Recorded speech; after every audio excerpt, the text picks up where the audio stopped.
आप सुन रहे हैं विविध भारती।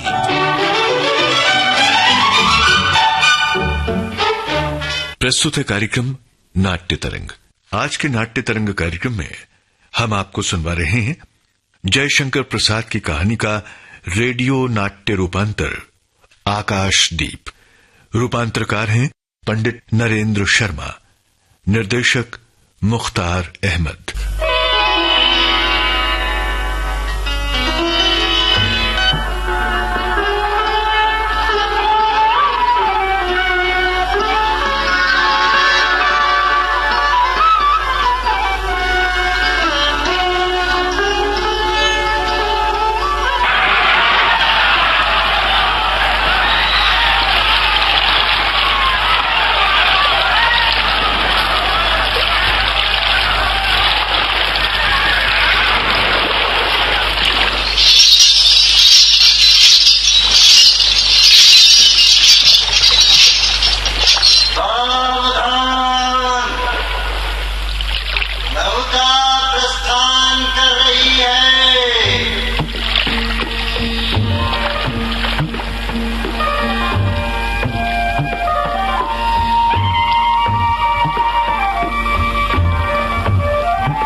बंदी, क्या है?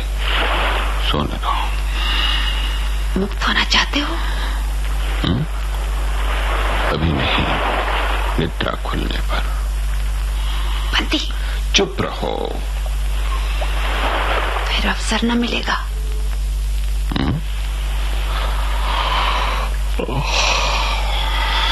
बड़ा शीत है, कहीं से एक कंबल डालकर कोई शीत से मुक्त करता। बंदी, आंधी की संभावना है, यही अवसर है। आज मेरे बंधन शिथिल हैं। तो क्या तुम भी बंदी हो? हाँ, धीरे बोलो। इस नाव पर केवल 10 नाविक और प्रहरी हैं। शस्त्र मिलेगा? मिल जाएगा। पोत से संबद्ध रज्जू काट सकोगे? हाँ।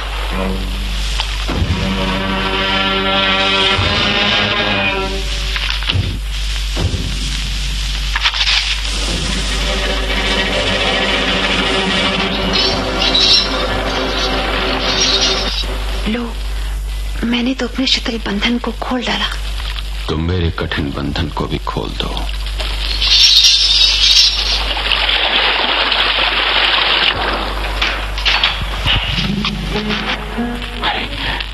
ये क्या? तुम स्त्री हो?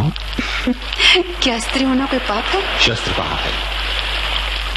तुम्हारा नाम? चंपा। शस्त्र ले आई?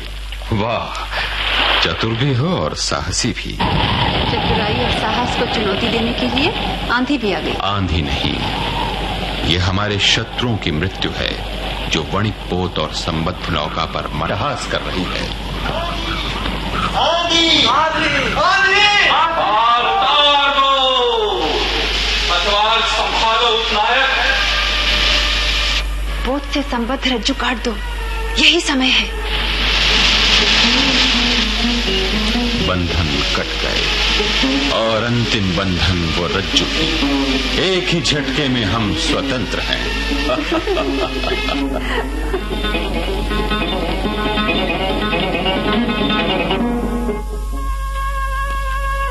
कल हम बंदी थे, आंधी ने हमारे बंधन खोल दिए। कहाँ वो भयावनी रात और कहां ये शांत सुनहरा प्रभात। नायक, क्या है? भूत का कहीं पता नहीं, बंदी मुक्त है। बुद्धगुप्त, तुमको मुक्त किसने किया? देख रहे हो ना ये कृपाण, इसने। मैं तुम्हें फिर बंदी बनाऊंगा। किसके लिए? पोताध्यक्ष मणिभद्र अतल जल में होगा। नायक, अब इस नौका का स्वामी मैं हूं। तुम जलदस्यु बुद्धगुप्त? कदापि नहीं। कृपाण निकल गया, डरो नहीं। ये लो कृपाण, द्वंद्व युद्ध के लिए तैयार होगा। जो विजयी होगा वो ही स्वामी होगा।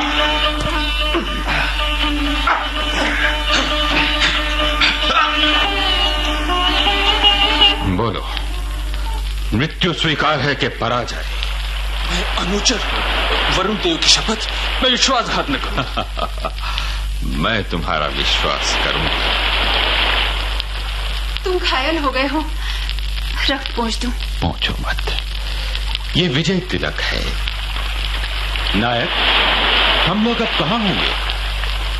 बाली द्वीप से बहुत दूर, संभवतः एक नवीन द्वीप के पास, जिसमें अभी हम लोगों का बहुत कम आना जाना होता है। सिंहल के वणिकों का यहाँ प्राधान्य है। कितने दिनों में हम लोग वहां पहुंचेंगे? अनुकूल पवन होने पर 2 दिन में। स्वामी की आज्ञा हो तो मैं स्वयं पतवार पर बैठ जाऊं। यहाँ एक जलमग्न शैलखंड है, सावधान रहने से नाव के टकराने का भय है। जैसा उचित समझो करो। नाविको, डांड लगाओ, डांड लगाओ, हैया, डांड लगाओ, हैया, हैया, हैया, हैया, हैया, हैया, हैया, हैया, हैया, हैया, हैया। तुम्हें इन लोगों ने बंदी क्यों बनाया? मुझे बंदी बनाया गया वणिक मणिभद्र की पाप वासना के कारण। तुम्हारा घर कहाँ है? गंगा के तट पर चंपा नगरी की एक क्षत्रिय बालिका हूँ। पिता इसी मणिभद्र के यहाँ प्रहरी का काम करते थे। माता का देहावसान हो जाने पर मैं भी पिता के साथ नाव पर ही रहने लगी। 8 वर्ष से समुद्र ही मेरा घर है। तुम्हारे आक्रमण के समय मेरे पिता ने ही 7 जलदस्युओं को मारकर जल समाधि ली थी। 1 मास हुआ मैं इस नील नभ के नीचे, नील जल निधि के ऊपर, एक भयानक अनंतता में निस्सहाय हूं, अनाथ हूं। मणिभद्र ने मुझसे एक दिन घृणित प्रस्ताव किया। मैंने उसे गालियां सुनाई और उसी दिन से मैं बंदी बना दी गई। और मैं भी ताम्रलिप्ति का एक क्षत्रिय हूं चंपा। दुर्भाग्य से जलदस्यु बनकर जीवन बिताता हूं। स्वदेश से बहुत दूर। अब तुम क्या करोगी जानकर? मैं अपने अदृष्ट को अनिर्दिष्ट ही रहने दूंगी, वो जहां ले जाए।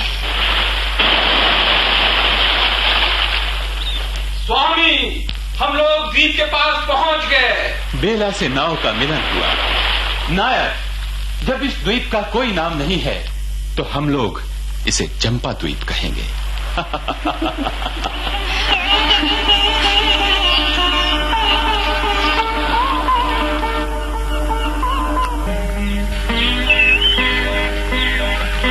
जया, लाओ दीपक।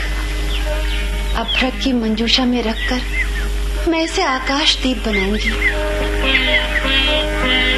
नहीं जया, आकाश तक नहीं पहुंच पाता मेरा आकाश दीप। मेरी तो कामना थी कि मेरा आकाश दीप नक्षत्रों से हिल मिल जाए, पर नहीं, वैसा होना असंभव है।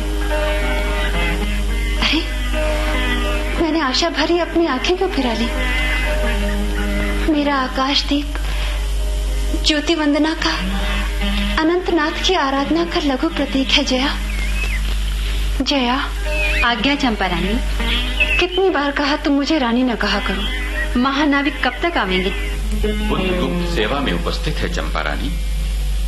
पूछो तो जया, अनेक सेवक सेविकाओं के रहते क्या चंपा द्वीप की रानी को शून्य में आकाश दीप जलाने के अतिरिक्त और कोई काम नहीं?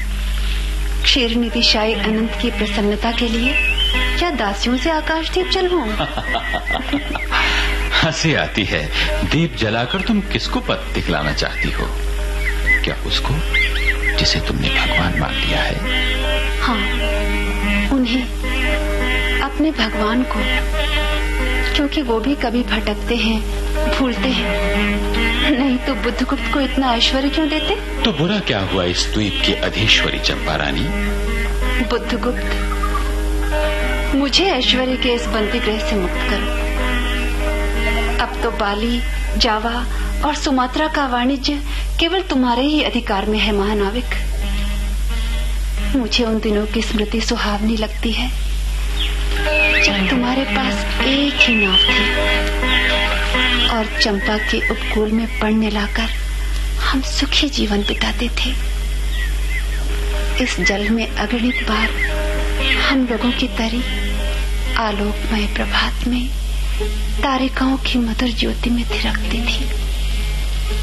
बुद्धगुप्त, उस अनंत में जब माझी सो जाते थे, दीपक बुझ जाते थे, हम तुम परिश्रम से थककर बालों में शरीर लपेटकर एक दूसरे का मुंह देखते थे। वो नक्षत्रों की मधुर छाया। चंपा, अब उससे भी अच्छे ढंग से हम लोग विचर सकते हैं। तुम मेरी प्राणदात्री हो, मेरा सर्वस्व हो। नहीं नहीं नहीं, तुमने दस्यु वृत्ति छोड़ दी, परंतु हृदय वैसा ही अकरुण, सतृष्ण और ज्वलनशील है। तुम भगवान के नाम पर हंसी उड़ाते हो, मेरे आकाशदीप पर व्यंग करते हो नाविक। उस प्रचंड आंधी की याद है? आंधी में प्रकाश की एक एक किरण के लिए हम कितने व्याकुल थे। मुझे स्मरण है, जब मैं छोटी थी, मेरे पिता नौकरी पर समुद्र में जाते थे। मेरी माता मिट्टी का दीपक बांस की पिटारी में रखकर भागीरथी के तट पर बांस के साथ ऊंचे टांग देती थी। उस समय वो प्रार्थना करती, भगवान, मेरे पथभ्रष्ट नाविक को अंधकार में ठीक पथ पर ले चलना। और जब मेरे पिता बरसों पर लौटते तो कहते, साध्वी, तेरी प्रार्थना से भगवान ने सब भयानक संकटों में मेरी रक्षा की है। और वो गदगद हो जाती, मेरी माँ। आह नाविक, ये उसी की पुण्य स्मृति है।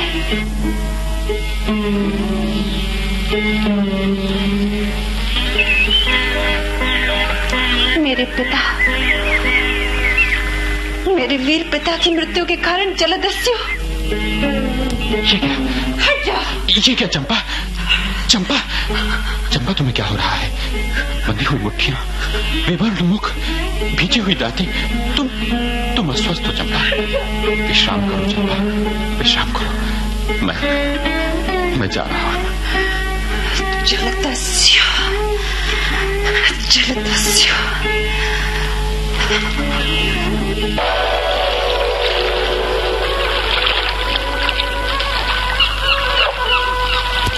इतना जल, इतनी शीतलता, पर हृदय की प्यास न बुझी। तो क्या जलते हुए स्वर्ण गोलक के सदृश अनंत जल में डूबकर बुझ जाऊं? जया। चंपा रानी, पश्चिम आकाश में वो क्या है जया? दूज का चांद है चंपा रानी। नहीं जया, दूज का चांद नहीं, वो कटार है। जिसे विश्वासघातिनी संध्या ने सूर्य की हत्या करके अपने कंचुकी में छिपा लिया है। आपको क्या हो गया है चंपा रानी? उन्माद। ठीक है, उन्माद ही सही। मेरा मन बहलाने के लिए गाओ। जया गाओगी ना? गाऊंगी चंपा रानी।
छाया ढीले अपनी कोमल काया, जहाँ सांझ की जीवन छाया ढीले अपनी कोमल काया, नील नयन से धुलकाती हो ताराओं की पाती धनी,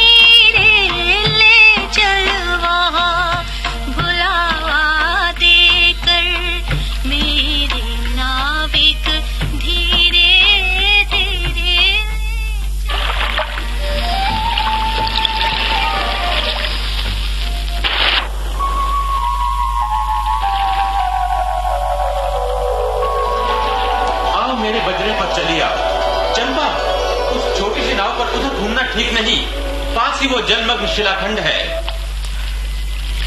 कहीं नाव टकरा जाती तो अच्छा होता बुद्धगुप्त। जल में बंदी होना कठोर प्राचीरों से तो अच्छा है। चंपा, तुम कितनी निर्दयी हो। बुद्धगुप्त को आज्ञा देकर तो देखो वो क्या नहीं कर सकता। जो तुम्हारे लिए नए द्वीप की सृष्टि कर सकता है, नई प्रजा खोज सकता है, उसकी परीक्षा लेकर तो देखो। कहो चंपा, कृपाण से अपना हृदय पिंड निकाल, ये बुद्धगुप्त अपने हाथों अतल जल में विसर्जन कर दे। उठो बुद्धगुप्त, एक अनाथ बालिका के समक्ष घुटने न टेको।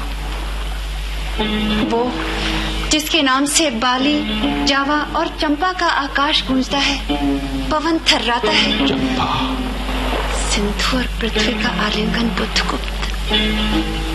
पर तनिक ठहरो। कंचुकी में छुपी हुई ये कटार कैसी चंपा? बुद्धगुप्त, आज मैं अपने प्रतिशोध की कटार अतल जल में डुबो रही हूँ। हृदय में छल, बार बार धोखा दिया गया। तो आज से मैं ये विश्वास कर लूं, क्षमा कर दिया गया।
आकाशदीप के लिए दीप स्तंभ का निर्माण पूर्ण हुआ।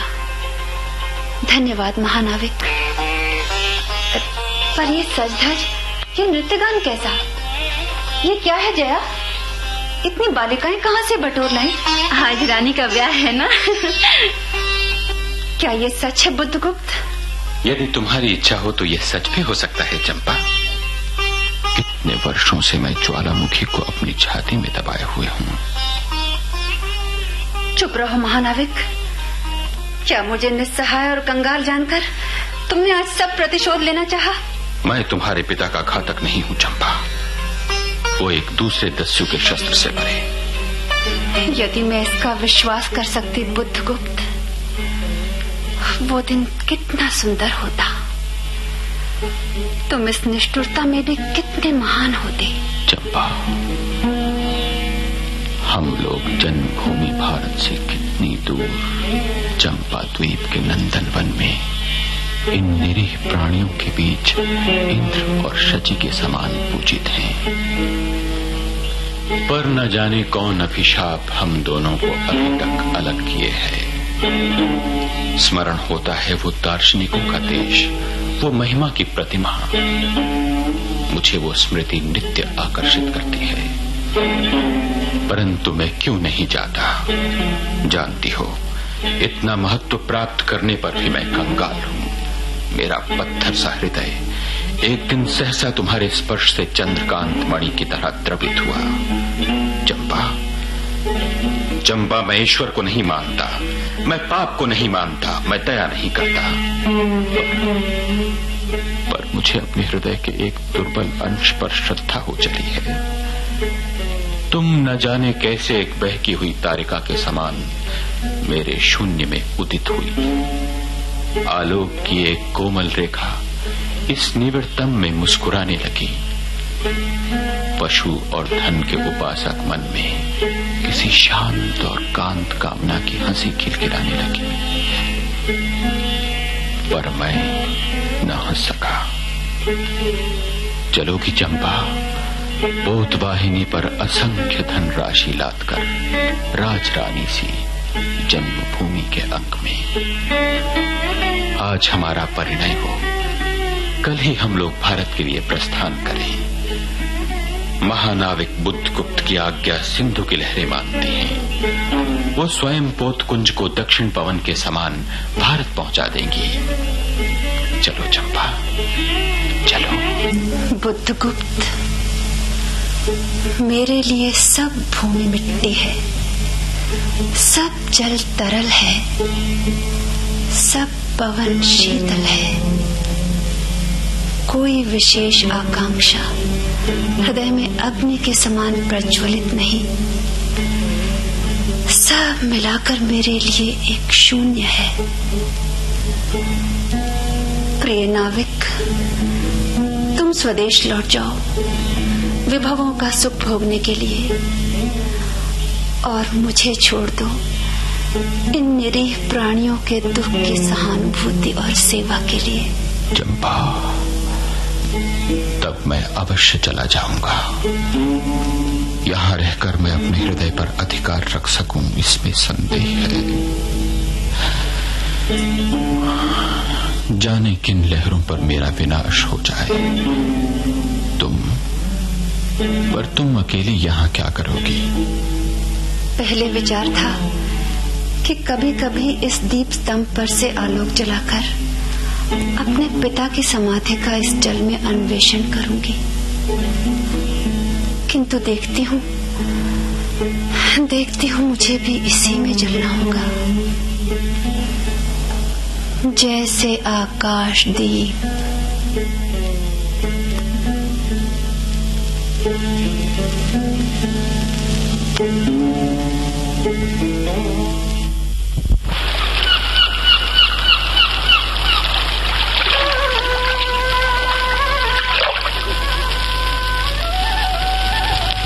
देख रही हो जया, महानाविक का पुत्र कुछ ही देर में कितनी दूर चला गया। इतना बड़ा पुत्र कितना छोटा सा दिखाई दे रहा है, लहरों की गोदी में। हाँ चंपा रानी। रानी नहीं नहीं, किसकी आज्ञा से मुझे अब रानी कहती हो? आज्ञा देने वाला तो चला भी गया, रह गई मैं और ये द्वीप जहां मुझे आकाश दीप की तरह जलना है, बस बराबर जलते ही रहना है।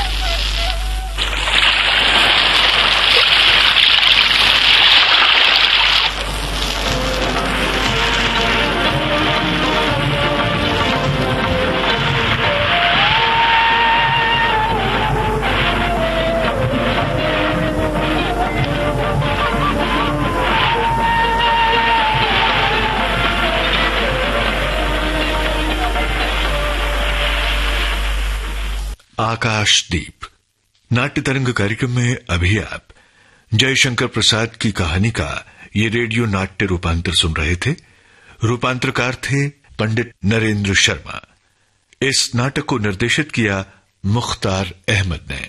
अब आज का नाट्य तरंग कार्यक्रम संपन्न होता है।